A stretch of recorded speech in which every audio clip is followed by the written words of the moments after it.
Les amis, ravi de vous retrouver aujourd'hui pour une nouvelle vidéo. Hier soir, la Ligue des Champions a repris ses droits avec le début de la première journée. Beaucoup de mastodontes européens ont commencé leur épopée. Il y a aussi des équipes un peu plus surprenantes. On va essayer d'analyser cette soirée. Alors moi, personnellement, j'ai regardé Real Madrid-Stuttgart. Ça ne m'a pas empêché de regarder tous les résumés hier dans la soirée et un peu ce matin. Je ne vais pas analyser chaque match puisque ce serait vous mentir étant donné que je ne les ai pas tous vus. Il y en avait quand même énormément hier, il y en avait 6, mais on va essayer d'avoir un mot pour chaque match. Je vais essayer de dresser une analyse un peu plus large et globale du match que j'ai vu entre le Real Madrid et Stuttgart. Et hier, en marge de la première journée, il y avait à 18h deux premiers matchs. Alors deux premiers matchs qui ne payent pas de mine, c'est pas les matchs les plus regardés, mais des matchs intéressants.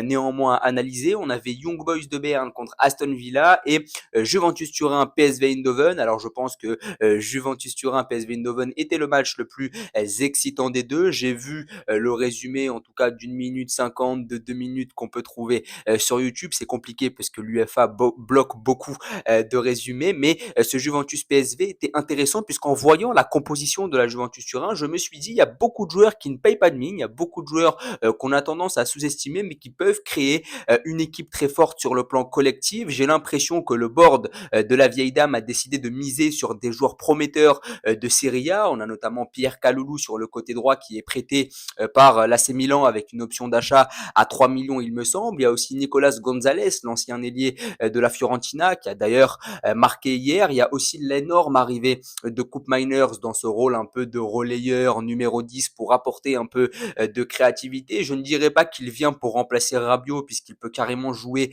au poste de numéro 10 et être beaucoup plus créatif qu'Adrien Rabiot. Coupe Miners, c'est quand même un joueur qui a une qualité technique supérieure à celle d'Adrien Rabiot, donc je pense qu'il gagne au change en prenant le milieu de terrain néerlandais et je pense qu'il va être vraiment très intéressant. En tout cas, il y a vraiment un recrutement made in Serie A qui est très intéressant. Dans les buts, il y a Di Gregorio qui sort d'une très belle saison avec Monza, gardien italien qui connaît très bien le championnat italien, qui a pas mal vadrouillé dans pas mal de clubs de Serie A. Donc on voit qu'il y a un recrutement intelligent avec beaucoup de joueurs de Serie A qui ont composé le 11 de Thiago Motta hier, mais il y a aussi en sortie de bande des joueurs très prometteurs comme Kefren Turam, recruté à Nice, comme Douglas Luiz, l'ancien d'Aston Villa. Donc on voit qu'il y a de quoi créer une structure collective plutôt forte. Alors je n'ai pas vu le match pour être tout à fait honnête, j'ai simplement regardé sur Twitter ce qui se disait et puis les différents commentaires des fans de la Juventus Turin. Il se murmure que Yildiz a été très bon. On sait que ce jeune Turc est évidemment très prometteur et derrière il y a une structure collective qui peut vraiment être créée avec pas mal de joueurs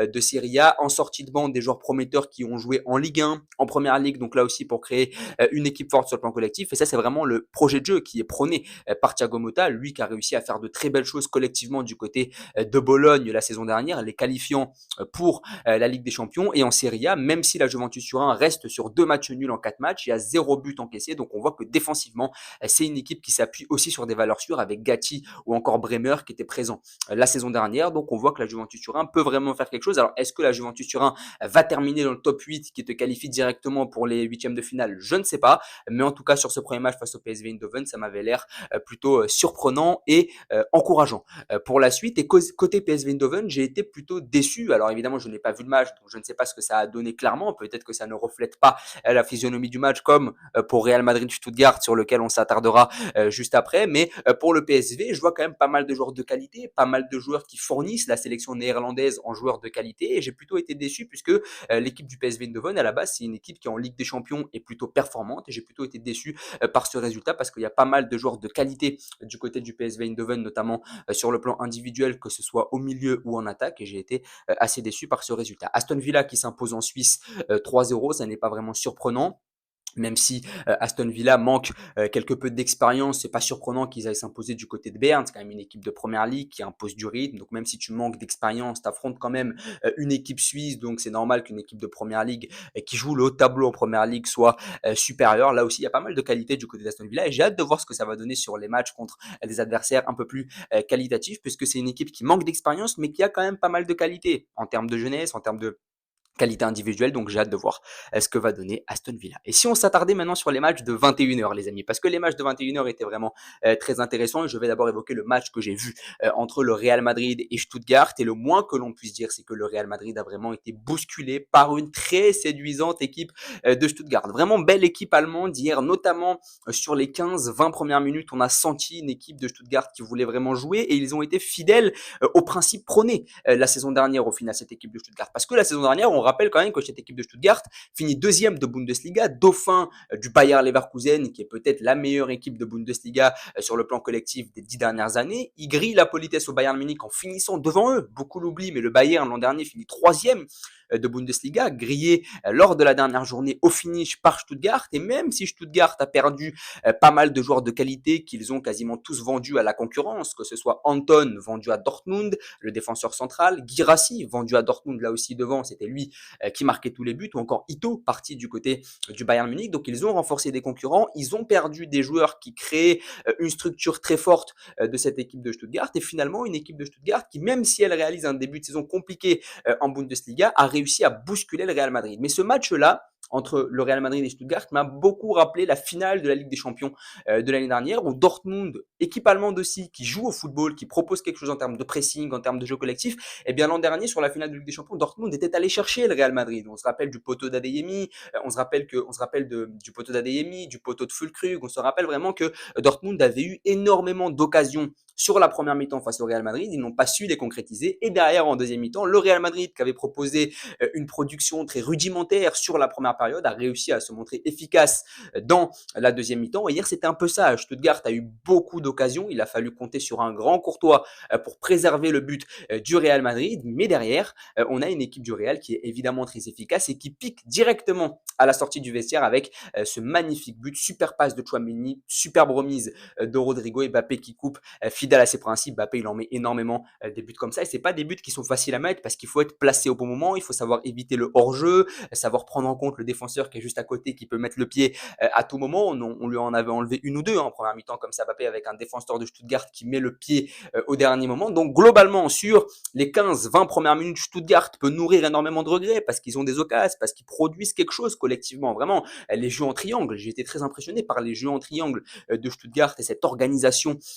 offensive. Alors même si ça laisse des espaces derrière, puisque ça va chercher haut et derrière, tu t'exposes évidemment au contre avec Vinicius, Rodrigo et Mbappé, mais ce Real Madrid qui a su subir, qui a su laisser passer la tempête. Et combien de fois on a dit ça sur le Real Madrid, combien de fois le Real Madrid a été bousculé sur une première mi-temps avant de revenir finalement sur la deuxième, mais ça n'a pas été facile non plus pour le club de la Maison Blanche, étant donné que Stuttgart a égalisé par l'intermédiaire de Undav, il me semble, sur un corner. Et là, je me suis dit, Stuttgart peut vraiment faire quelque chose parce qu'ils ont une occasion juste derrière. Heureusement que Rudiger revient très bien, donc Stuttgart aurait pu gagner ce match. C'est pas choquant si Stuttgart mène 2-0 au bout de 20 minutes sur ce match-là. Donc ça aurait pu mal tourner pour le Real Madrid, mais au final, un Real Madrid fidèle à ses principes. Mais c'est inquiétant tout de même collectivement, puisque à un moment donné, tu peux pas toujours te sauver comme ça. Je pense qu'à un moment donné, il va falloir proposer quelque chose tout de même, puisque sur la finale de Ligue des Champions, tu joues Dortmund. Dortmund, c'est pas Manchester City.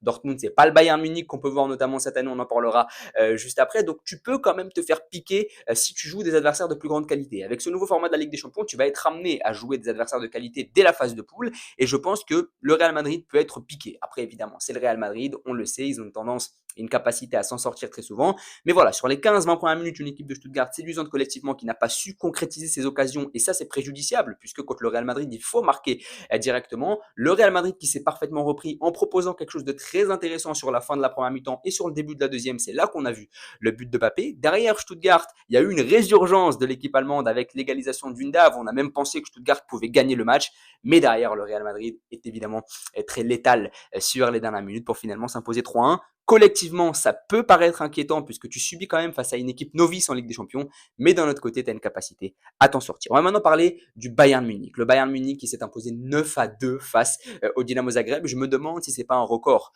en Ligue des Champions. Le Bayern version Vincent compagnie commence très bien. Ils ont très bien commencé en Bundesliga. Ils commencent très bien en Ligue des Champions. Attention tout de même à ce Bayern Munich qui a tendance à prendre des buts. Le Bayern Munich de Vincent Kompany n'est pas hermétique défensivement. C'est un Bayern qui prend des buts, mais le Bayern a toujours pris des buts dans sa tradition. Mais attention tout de même parce que tu mènes 3-0, ils reviennent à 3-2. Il me semble qu'ils prennent un rouge. Donc attention tout de même à ce Bayern Munich face à un adversaire de plus grande qualité quand tu commences à beaucoup mener, à ne pas voir les adversaires revenir. Mais derrière, c'est un carton offensif.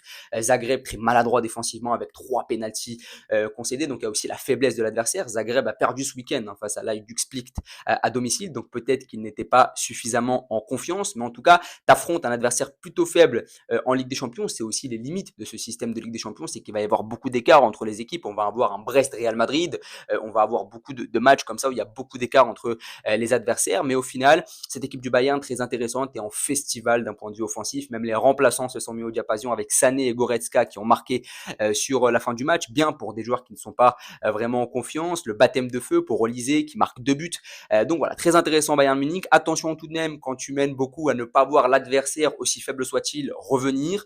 Mais derrière, tu as réussi tout de même à livrer ce festival offensif. Je n'ai pas vu le match, je me suis contenté du résumé. Mais quand j'ai vu le résumé, je me suis dit quand même que cette équipe du Bayern pouvait faire peur cette saison malgré quelques failles défensives qu'il conviendrait quand même de corriger. Sporting Lille, là aussi, j'ai vu le résumé, j'ai aussi écouté le débrief de l'after, très critique envers Lille, et à juste titre, parce qu'en voyant le résumé, je me suis dit que cette équipe de Lille manquait un peu d'ambition. Pas beaucoup d'occasions lilloises. Je crois que la première occasion lilloise intervient à la 70e minute avec l'entrée de Rémi Cabella. Il a fallu attendre l'entrée de Rémi Cabella pour tirer pour la première fois au but. Donc ça, évidemment, c'est préjudiciable et une équipe de Lille qui ne va pas bien depuis quelques temps. 2 défaites de suite en championnat face au PSG et face à Saint-Etienne. Défaite un peu plus surprenante quand même face à Saint-Etienne parce qu'ils ont été mal lotis face au Paris Saint-Germain, on s'en rappelle. Mais une équipe de Lille qui, on voit ce barrage a laissé des traces face au Slavia. 2 matchs comme ça avec beaucoup de rythme, beaucoup d'intensité, beaucoup de peur aussi face au Slavia. Tu passes à un cheveu de te faire éliminer. Donc on voit quand même que ça a laissé des traces. Ce barrage, que ce soit physiquement et mentalement, ça se voit en Ligue 1 avec 2 défaites de suite et ça se voit aussi en Ligue des Champions face à une équipe du Sporting qui certes est évidemment supérieure à Lille sur le plan collectif. Les clubs portugais sont supérieurs aux clubs français collectivement, ça on le sait. C'est impossible qu'un club français aille gagner au Portugal. Même le grand Paris Saint-Germain a l'habitude de se casser les dents du côté du Portugal. Donc là aussi, c'est toujours compliqué et périlleux d'aller jouer là-bas face à une équipe du Sporting qui a gagné ses 5 matchs en championnat avec un Victor Gyökeres qui est en feu, 8 buts en 5 matchs de championnat. Hier, encore une fois, son enchaînement dans la surface est complètement dingue. Quand il décroche, c'est fou aussi. C'est un joueur qui est super, un neuf vraiment parfait. J'ai l'impression que c'est un neuf qui n'a pas de défaut. Il est bon à la finition, il est bon en remise, il est bon techniquement. Voilà, il prend l'espace, il impose un défi physique aux défenseurs. Donc c'est évidemment très intéressant. Mais une équipe de Lille qui a manqué quelque peu d'ambition. Et le but de Gyökeres, c'est vraiment une action d'école. Au final, voilà, il est en pivot, il reprend le ballon, il cadre directement derrière dans le but de Chevalier. Donc c'est un vrai but de numéro 9 et face à ça, tu ne peux rien faire puisque c'est un adversaire qui est meilleur que toi. Sur le plan individuel, il est en pivot, il se retourne, on ne peut absolument rien faire puisque physiquement, c'est dur d'aller lui prendre le ballon à ce moment-là puisque sa protection de balle est absolument parfaite. 2-0. Dommage pour Lille, mais une équipe de Lille qui ne pouvait rien faire de plus, si ce n'est peut-être être un peu plus ambitieux. Oui, Lille aurait pu être plus ambitieux dans le jeu, mais tu affrontes une équipe du Sporting qui est meilleure que toi collectivement et c'est inquiétant puisque dans les prochains matchs, tu vas jouer la Juve, tu vas jouer l'Atlético, tu vas jouer le Real qui sont des adversaires encore plus forts que le Sporting sur le plan collectif. Mais c'est toujours compliqué pour les clubs français d'aller jouer au Portugal. Lille est fatigué par son barrage. Le Sporting est meilleur que toi collectivement. Et puis il y a un Gyökeres qui est au-dessus du lot. Et face à ça, des défenseurs moyens comme ceux de Lille ne peuvent pas faire grand-chose. Et le dernier match entre l'AC Milan et Liverpool, là aussi j'ai écouté le débrief de l'after et on parle de masterclass de Liverpool. On parle vraiment de matchs très difficiles pour l'AC Milan qui a été surclassé par une belle équipe de Liverpool. Liverpool, on l'avait dit en preview de ce match-là sur la chaîne, on avait dit que Liverpool était resté sur une défaite face à Nottingham Forest, que Arne Slot avait dit que c'était un énorme coup d'arrêt, mais au final, Liverpool a parfaitement su se relancer. 29 tirs à San Siro. Pour Liverpool, c'est complètement dingue. Ça s'est quasiment jamais vu, je pense, dans l'histoire de San Siro et de l'AC Milan, mais Liverpool au-dessus. Salah tape 2 fois la barre transversale. Je pense que Liverpool avait de quoi marquer encore plus. Konaté et Van Dijk, le salut est venu des 2 défenseurs centraux de Liverpool. Mais voilà, une équipe de Liverpool sur laquelle il faudra compter cette année en Ligue des Champions, puisque ça me paraît quand même être très fort collectivement, malgré le coup d'arrêt connu ce week-end en Ligue des Champions. Et l'AC Milan s'enfonce un peu plus dans la crise. Il y a eu évidemment une éclaircie avec cette victoire face à Venise 4-0 ce week-end, mais globalement, si on enlève ça, c'est un début de saison catastrophique pour l'AC Milan et j'ai hâte de voir ce que ça va donner dans les prochaines semaines, mais ça me paraît être inquiétant. J'ai l'impression que Fonseca n'a pas la main mise sur son groupe et il y a aussi peut-être un problème de qualité tout simplement du côté de l'AC Milan. Quand on compare Liverpool à l'AC Milan, on voit que Liverpool a des bien meilleurs joueurs et que collectivement, Arne Slot, dont c'est la première saison aussi, hein, c'est pas que le cas de Fonseca, hein, le fait d'être nouveau, c'est pas que le cas de Fonseca, c'est aussi Arne Slot. Les deux sont nouveaux dans leur fonction, mais Arne Slot a la main mise sur son collectif, là où Fonseca ne l'a pas, et c'est évidemment difficile quand tu es coach. En tout cas, n'hésitez pas à me dire ce que vous en avez pensé, à vous abonner, à liker et à partager. Merci beaucoup.